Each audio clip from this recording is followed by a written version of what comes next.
This is Invisible Inc., the podcast for under-resourced women entrepreneurs. And I'm your host, Shubha Chakravarti, founder of Achieve. In this podcast, I talk to women entrepreneurs at every stage of their journey about the challenges, the highs, the lows, and what they've learned along the way. We'll also hear from experts who share valuable tips on how to succeed the smart way. Let's jump in. How do you make it in a new country when you don't know the first thing about surviving, let alone thriving, when your peers are already miles ahead of you? How do you reverse engineer problems so you can break through brick walls to accomplish what you want? And how do you do all this in a completely homogenous, male-dominated field? In today's episode, entrepreneur and B2B venture capitalist Shruti Van Dyke Gandhi talks about finding your place in a tough ecosystem, succeeding as an invisible minority, staying motivated and laser-focused regardless of setbacks, the secrets to founding a venture backable firm, and much more. And now, here's Shruti.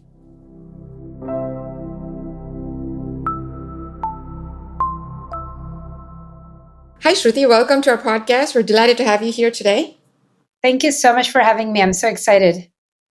So tell us about Array. You're a rare breed of a venture capitalist. So tell us what Array does and how you got into it.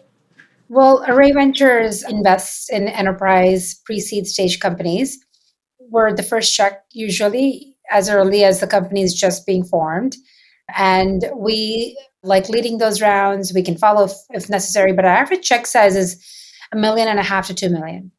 And then we like to help our companies get from what we call the 0, 1, 10 stage. So starting when they're starting just formation to $1 million ARR to setting them up for 10 million ARR.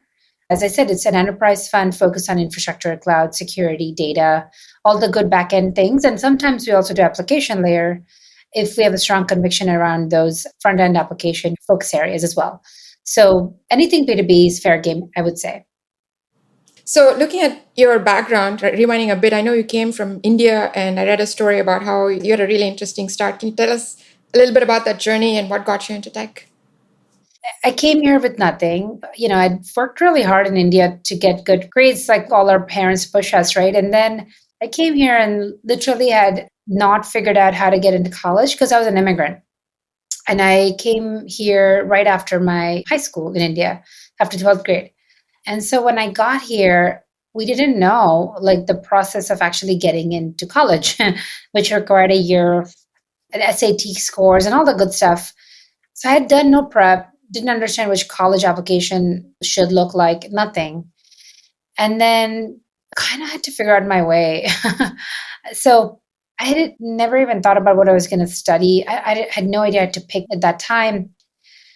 But then I was like, my dad's in the architect kind of construction world. I want to be an architect. I wanted to be a fashion designer, like every person who wants, at that age. And then quickly realized with a lot of my family telling me that, you can't make money right now and you have to make money to kind of make sure you're able to support your family, which is kind of my brother was going to come to the US a few years later and all that good stuff. So yeah, I was like, okay, what makes money at this time? All right, computers. Let's study that. In the meantime, I taught myself how to code and also started working at this computing lab at a school in my neighborhood. Yeah, and so then I convinced that school to accept me without SAT scores. And I graduated in 3 years. And in the meantime, I also started working at IBM, which was in the same town in Poughkeepsie, New York. So I started doing all of that at the same time.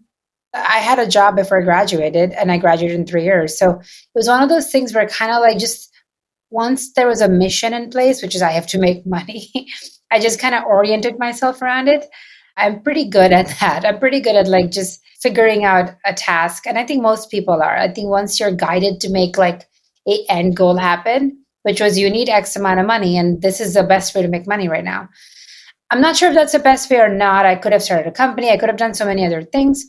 But I also didn't have any money, right? Like, so I would say like, that's how I got it started in the tech world, as your question is. I would say like, I continued, I worked there 10 years just because I just like, then realized I didn't love what I was doing. I was doing back-end programming in assembly and basic. And I kind of was like, I don't like it. I'm going to move on from here to just maybe going on the application layer. I don't know what that really means, but I'm going to keep doing that. So I ended up working in like different business departments at IBM. And then I kind of like rose up the ranks, figuring out one step at a time, basically. And I worked in the chairman's office at one point. The chairman at the time was Sam Palmisano. Yeah. And just to continue to bring me where I am today, I was there. That's when I learned about venture capital. I had no idea what that was before. I was just telling someone I had to Google what really it meant. And so as I was figuring that out, I was like, oh, this is a fascinating industry. I want to start a company because I come from an entrepreneurial family. I knew that. I just needed some money. Venture business, I learned, okay, maybe you don't need that much money to start something.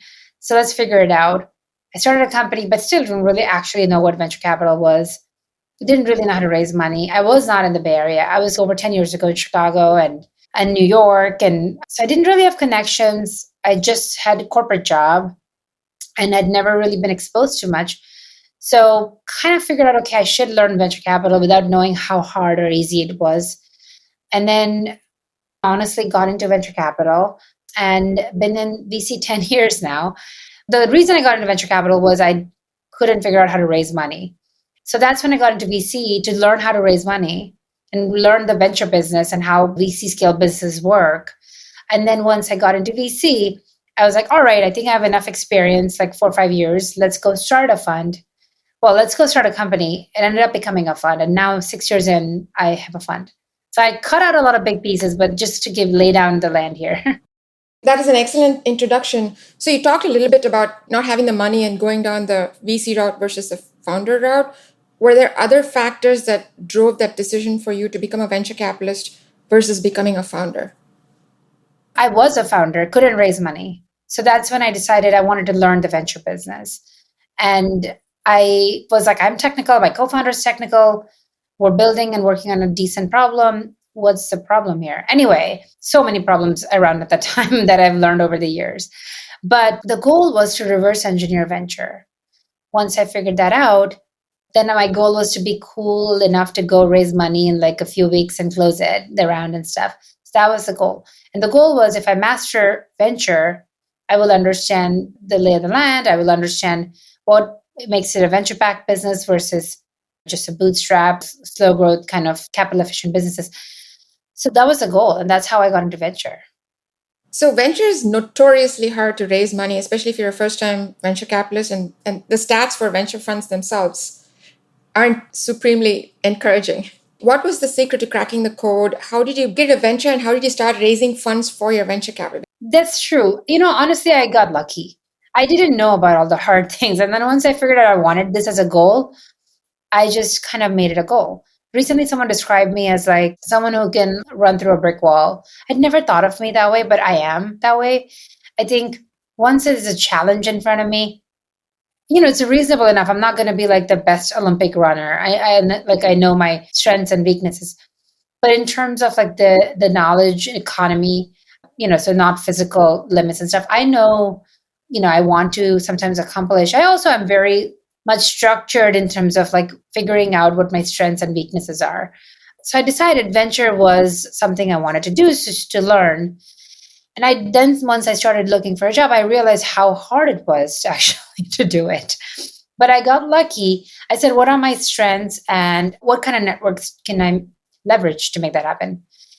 At that time, I got into University of Chicago Business School. And that's when I was also starting the company. So what I said was I'm going to use the networks to get into venture capital.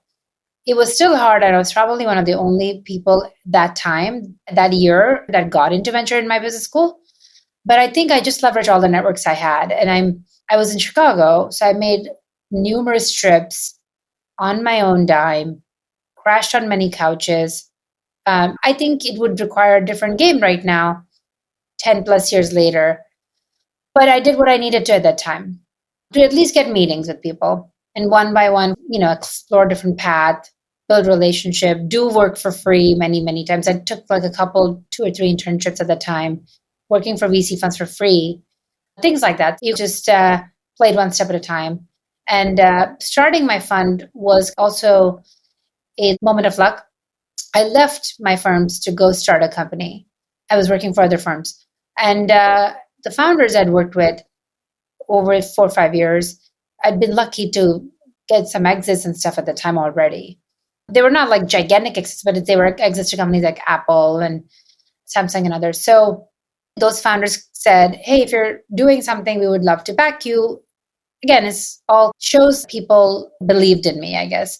So that's when I went and took 1 to 2 steps to next step and just kind of ended up starting a small firm. Again, leveraging my network. So it's all about luck married with me pushing through and making that a opportunity I wanted to pursue, I guess. So I'm going to change gears slightly and talk about the other side, which is the companies you invest in, particularly from the point of view of under-resourced women entrepreneurs. For under-resourced women entrepreneurs, what would you say are the most critical things for them to be able to get successfully funded by venture capital? Such a tough question. I can't be the one, right, to tell you that here's a magic bullet. I can only talk about my experience, which is what I did, which is you always have to stay 1 step ahead. I always read a lot about what someone did and I take that on as my challenge. Like, oh, someone raised such and such kind of capital.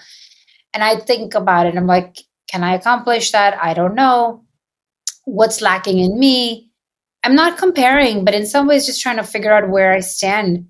Because in some ways, it's written about many times, which is like, you need to go to a certain kind of school, you need to do certain stuff, you need to look a certain way. Okay, I don't have those. So what do I need to do? So then I always talk about how I can differentiate myself in the crowd. And then once I do that, I talk about, okay, well, what else can I do to differentiate further? The other way to look at it is like, what are my strengths that others don't have? And so in my world, it was very straightforward. I was a nerd that understood enterprise and data pretty well.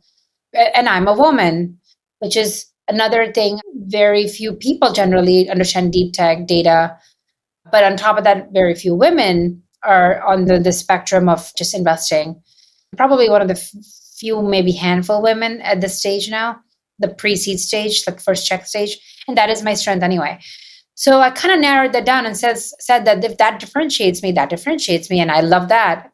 Again, I'm not going to do something just because it differentiates me. I want to also love it because I'm going to be doing for the next few decades. So now if you're starting a company, the things I would, as an underrepresented founder or something, I would kind of first thing do is like, what is your strength? Have you worked in this industry before? If not, I would not do something, especially the first time around in that category. If you are going to go start something in whatever industry you're doing, if I have not worked in that space, I don't have confidence to solve problems in that space. That goes for anyone, not just underrepresented founders, right? The second thing I do is like, do I have differentiated perspective in that category? If I don't, like, again, what am I going to go out and say, like, I want to start a company next because why? Like, what's your differentiated view here? And third, build a solid team. Like going at it alone or going at it with a team that cannot build the product is really hard. That's the hardest thing to tell you as well, because at the end of the day, it's really hard to say, find a technical co-founder or something, right? Like, but end of the day, like if you don't have money and if you're going to want to build product, the cheapest way to build it is in-house versus hiring a firm. And at the end of the day, VCs don't want to back founders that don't know much about the space. And on top of that, have a firm that they're hiring to build the product. So I know it's disappointing to hear all this, but I think you have to position yourself from a place of strength to be able to raise capital. That's what good teams need, underrepresented or not, to raise capital. So I would strengthen your base here before you go out to raise capital. I want to touch on the second point you made, which is you have a differentiated view of why. Can you give any examples, either from your portfolio companies, pitches you've seen, which are good examples of that, and things that may not be good examples of what a differentiated view is? It's straightforward without giving examples even. It's more like I worked in this industry for 5 years, 2 years, whatever it is, right? And we have this thesis called agitated workforce, which is I did this at my previous company. It was very frustrating when I wanted to solve this X and Y problem that I know really well. And when I went to pitch that as a product in our company, I couldn't get funding. I get upset. I got agitated because this needs to be solved and makes me less efficient. So smart people don't want to waste time. That's a fundamental thing that I back. And so when they wanted to go solve this, they go talk to their friends. Their friends say, if you build this, I'll buy it. Basically, that's what convinced them to go build this product outside of their company, because it was so hard for them to do it in their own company.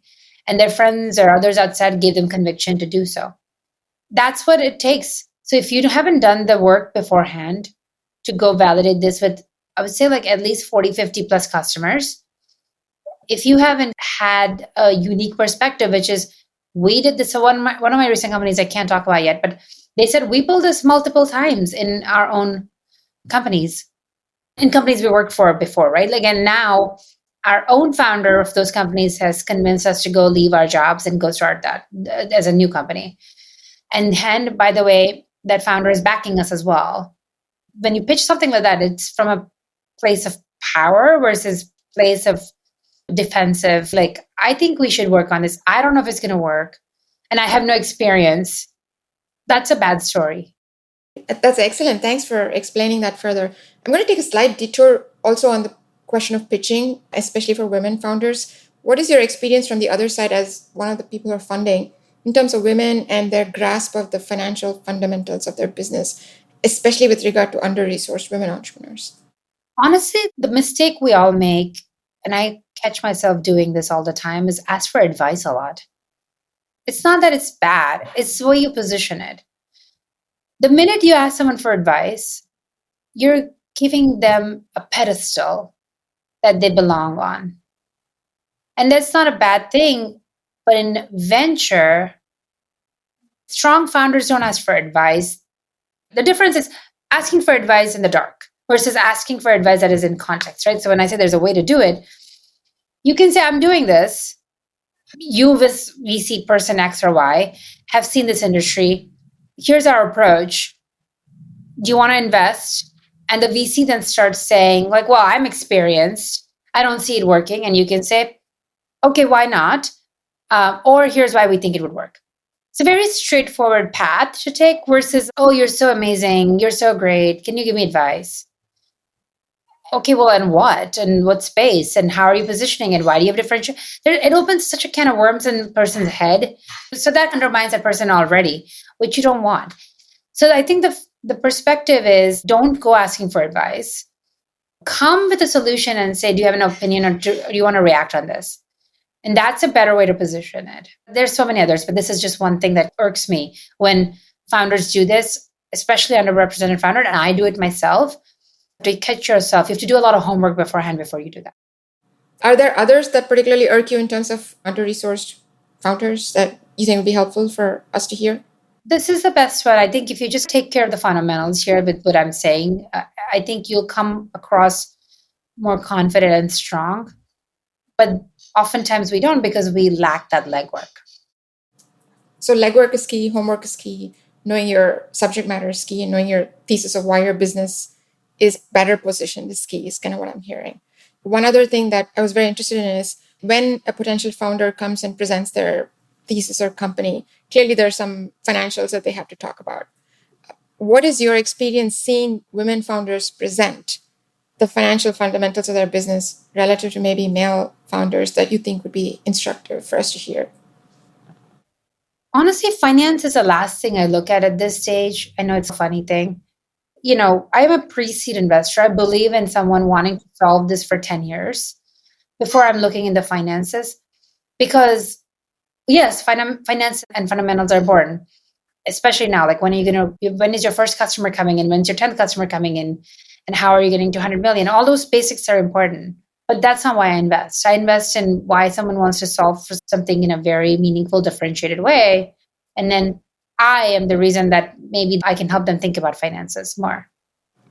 In terms of enterprise tech or tech founders or the tech space in general, are there things that you would suggest or you're seeing in terms of trends of under-resourced women? What are the things that are making you feel good about this, positive developments, versus what are some of the areas where there might be concerns or potential opportunities for women to do a better job to succeed, just in general, as well as be successful in getting funded? I know it's unfortunate. The numbers in women founders being funded are so low, and I really wanted to do something there. Third of our founders are women, by the way. Those are much higher numbers than the industry, but we're restricted. I'm a B2B investor. So for me, if the women are not starting B2B companies, then the pool is small. And then I have to really work hard to then, from that small pool, find the best founders. So I would say that if you're going to start a company, just be very cautious of these three things. Like, one, start something you know well for the first business. If you make money the first time around, the second time around, no one's questioning you, like if you can solve something or not, right? The first time around, solve something that is meaningful. Two, that it can also generate revenue right away. A lot of the businesses founders pitch, end up being, I'll make money like year 2 or something. It's going to require a lot of ad spend and all that other stuff, which requires money. So end up starting businesses that don't need that much cash, and you can start generating revenue early on. At the end of the day, VCs like traction. It may not be like getting you millions of dollars yet, but any dollar you get able to get is valuable. Start businesses that are not in a crowded space. So do your legwork. E-commerce, marketing, MarTech, sales tech, all that is kind of hard to raise money in right now, just because it's areas that are well funded at this time. Unless, as I said, there is something unique that comes my way from some really experienced founder in the category. And so if you don't have experience, don't start companies in that category. Switching gears slightly, you come from a South Asian background, which I share with you, and there are some cultural aspects related to that. Can you talk about if and how your heritage has impacted your journey and what learnings you've gotten from them that you think might be helpful to others? On the positive side, it shows I'm one of the few South Asian investors in deep tech, early stage enterprise kind of stuff. And it's made me strong because it was a hard journey. Just to be honest, there's a lot of support for South Asian men in our industry, I think, or in our world. And then the numbers are so unfortunately skewed. So when you talk about underrepresented, South Asians don't count. And South Asian women get affected for that reason. Because I've so many times to my face heard from investors saying, I care about people of color, but I don't care about South Asian folks, right? Because you're not that minority. And so that's unfortunate because we are. The amount of South Asians generally in this country are less than 3 or 4%. But, you've been able to get success on your own. You're not going to be qualified for these pools of capital that is allocated for that. And unfortunately, South Asian women, of all the CEOs out there, there's like maybe 2 or 3 that are South Asian women, and they don't even get talked about as much. In venture, when I started this journey, it was unfortunate. I was not in the age bucket. I was not in the demographic or everything else people might be looking for. And our own community is not helpful to us as well. We, as women, don't know who to reach out to. And all the men like being broy and helping each other out.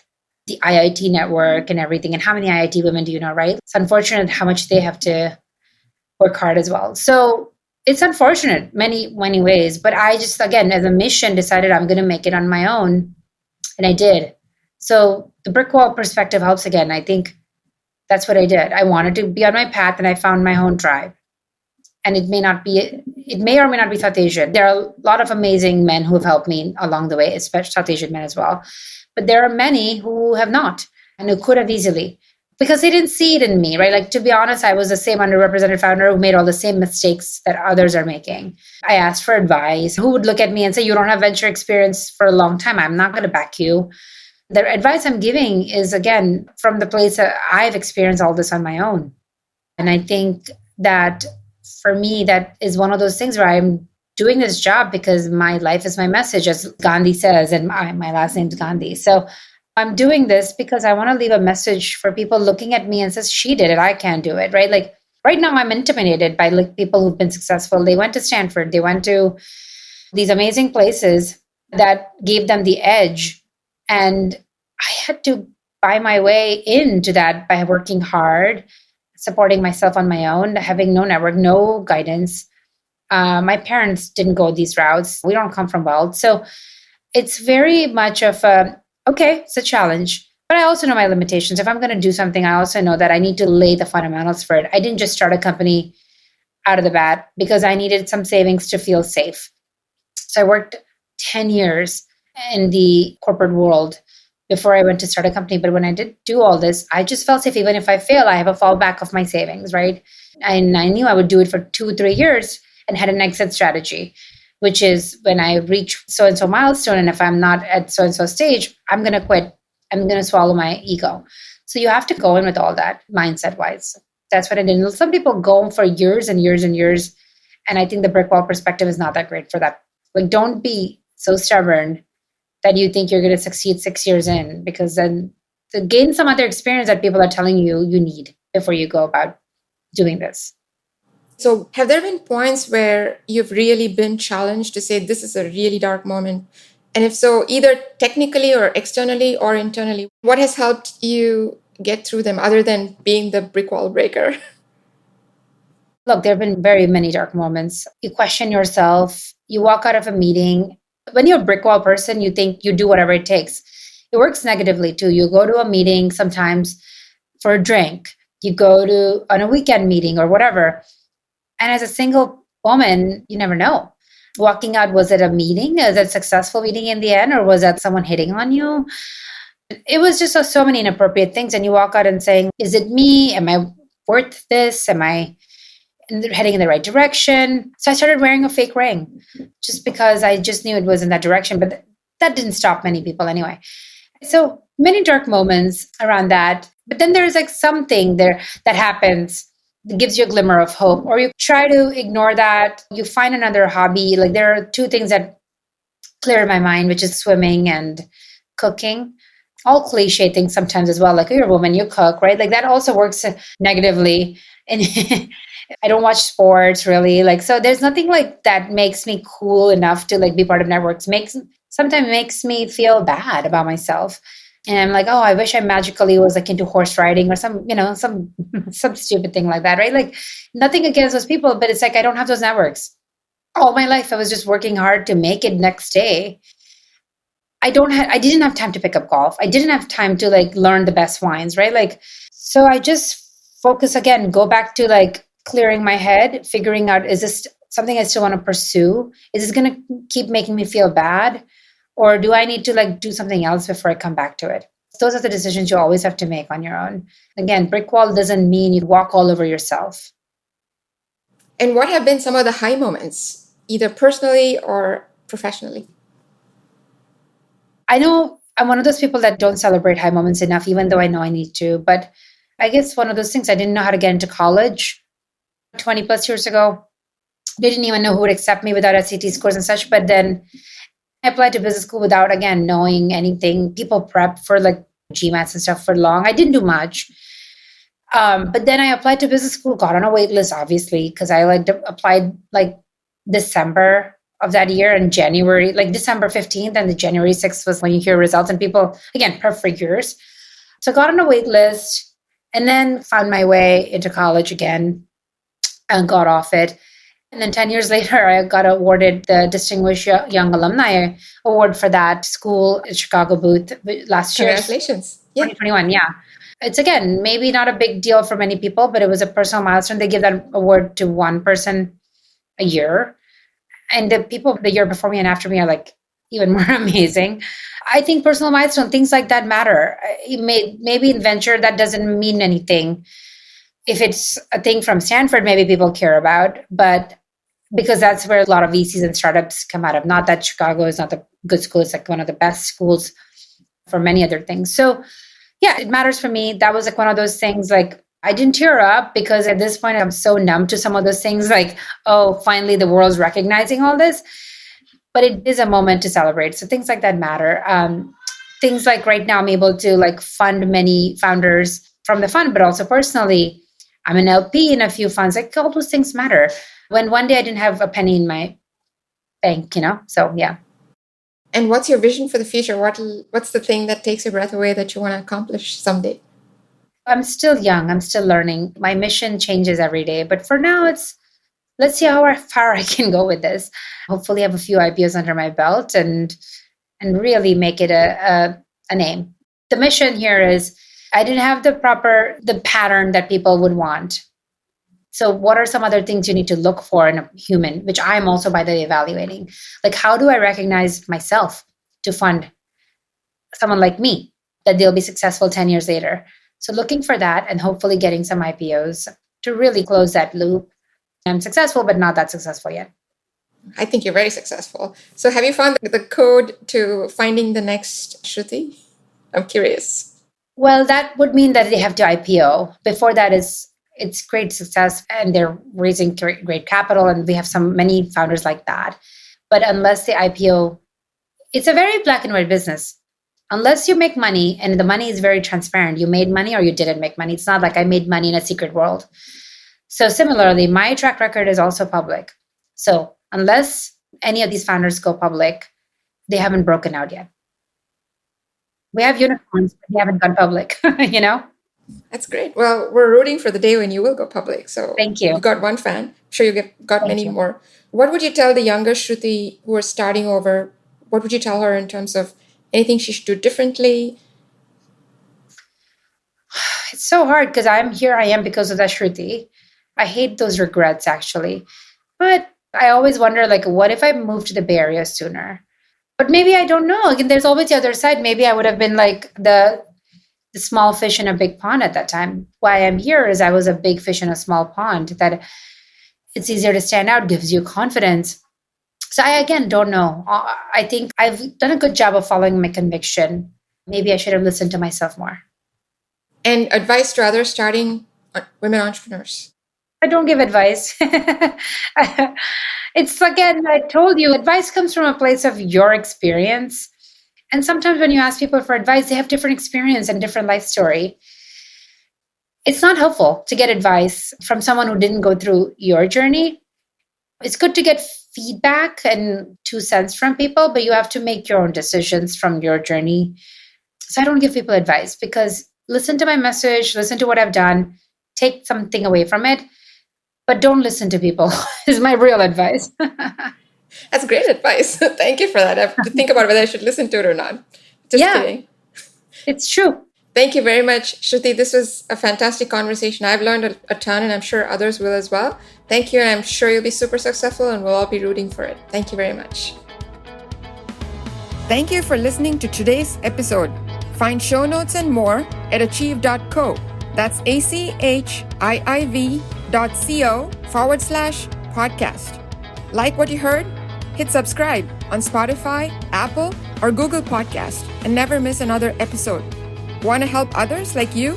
Leave us a review and tell a friend. See you on the next episode. Now, go achieve.